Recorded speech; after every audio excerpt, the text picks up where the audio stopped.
From a promising character arc to a Phase 5 plan in the pipeline, here's the reason why The Punisher has returned to Daredevil Born Again. Starting with how The Punisher's return has everyone excited. Jon Bernthal will be back in the new Disney Plus show to play our favorite anti-hero, Frank Castle. You're probably not too surprised by Bernthal's casting, especially since his Daredevil co-star Rosario Dawson already hinted at the character's return when she had just found out The Punisher was happening again last year. She later apologized for the mistake in a tweet, but this official confirmation shows that she was right. Since filming is about to start, it won't be long before you see how things are going behind the scenes, and maybe even find out more about the upcoming series. But this isn't Bernthal's first rodeo with Daredevil. Bernthal played the Punisher in the second season of 2015's Daredevil. They're gonna pay every single one of them. They will. And not tonight. Move.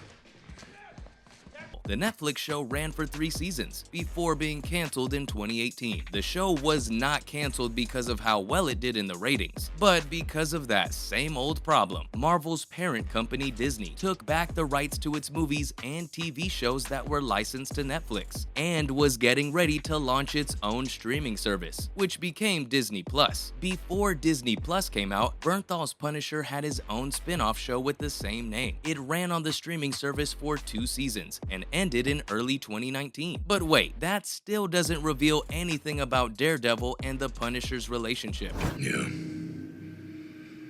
I know who you are. You protect shitbags. For that, I'd have to look at what Frank Castle did when he first showed up in Daredevil. In the show, he's shown as a violent ex-Marine who's now a vigilante in New York. His traumatic past, in which his family was killed in a park, is taken from the original comics. I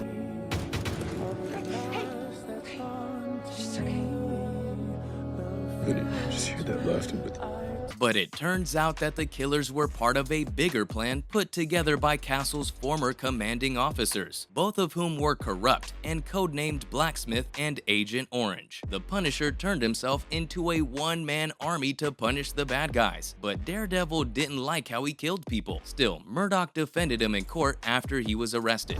That's the kind of man Frank Castle is. And now you have to decide what kind of jury you want to be.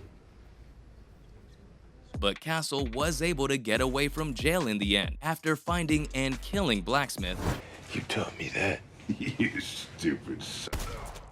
The Punisher came to help Daredevil fight the Hand, a group of ninjas. It's also important to remember that Kingpin helped Castle get away. He wanted Castle to be free in New York to hurt his rivals. But of course, there's so much more information still missing from Castle's own story. His revenge arc started in a wild way. The first episode of The Punisher Season 1 shows Frank Castle killing all the killers who took part in the park massacre that killed his family. Frank thinks that now that Blacksmith has been killed in Season 2 of Daredevil, he can move on with his life and be at peace. But a former NSA analyst and hacker gets in touch with Punisher and tells him what he knows about Agent Orange and the illegal Operation Cerberus.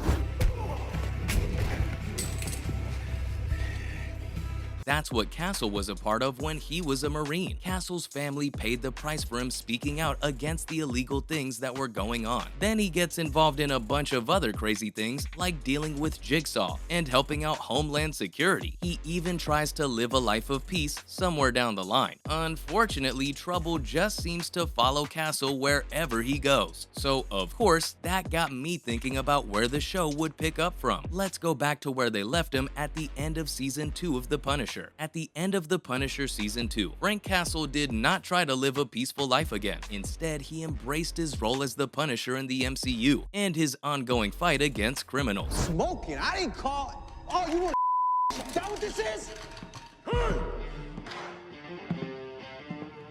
I'll dance with you.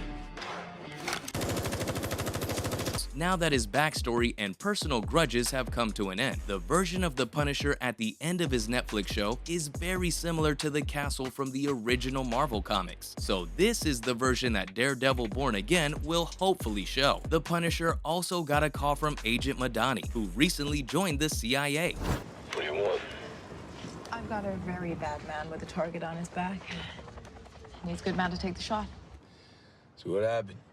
she wanted to use Castle as a tool to take down a high-profile target, which is why she called him, but Castle says no to that particular job. This suggests that if the Punisher had gotten a third season, Castle might have continued to work with the CIA in the future. Bernthal's performance got a lot of praise from fans though, and it looks like everyone's excited to see him back in the highly anticipated series. Some fans took to social media to show how excited they were. One fan wrote that the Punisher joining Daredevil Born Again was a game changer, and it meant that the show was just getting better by the minute. Other people recalled the old spinoff, which was canceled after the second season, and said they missed it. Not to worry though, there's so much more left to explore with this character yet. And of course, people absolutely adore the casting. One fan wrote that Bernthal was the ideal Punisher, and another added to this by saying that they even prayed for something like this to happen. Jon Bernthal joined in on the excitement and took to social media to promote the upcoming series even more. He responded to the news that he would be back as Frank Castle in Daredevil Born Again by posting on Instagram. In classic Bernthal fashion, he shared a photo of what looks like a behind-the-scenes still from the last scene of Netflix's The Punisher. That's the 13th episode where Frank Castle had his signature skull mask with guns blazing and an angry look on his face. Born Again is said to be a continuation of the first Daredevil series, but Marvel is being as secretive as usual, so the plot is still a mystery, even though the show's about to start filming in a few weeks. So far, I know that the show's plot will be based on a 1980s comic book storyline of the same name, but now that the Punisher's in the story, which he wasn't before, it looks like Marvel has a few surprises up its sleeve. The story was a classic tale of good versus evil, with Daredevil and the Kingpin facing off. Phase 5 of the MCU will be made up of Daredevil Born Again, which is set to come out on Disney Plus in the spring of 2024. Even though it's being called a miniseries, the show will have 18 episodes. Also, the guy that everyone thought was dead at the end of Hawkeye actually isn't. Kingpin's also confirmed to be the main bad guy. Even though this would be a great time to meet the rest of the Defenders, nothing's been confirmed as of yet. There are still a lot of rumors about who might be in the cast. One of the biggest ones is about a character who was introduced in Hawkeye. Echo, who's played by Alaqua Cox, will have her own show in 2023. Charlie Cox is currently listed as a cast member of the upcoming show, and since the last time I saw Echo, she was killing Kingpin, so it's likely that we'll learn a lot more about the status of the cast members then. Also, Jennifer Walters has shown that she's connected to Matt Murdock in a pretty clear way, and I'm looking forward to hopefully seeing Tatiana Maslany play the same role on the show again. There you have it. That's all for why the Punisher has returned to Daredevil Born Again. Thanks for watching, and I'll see you next time.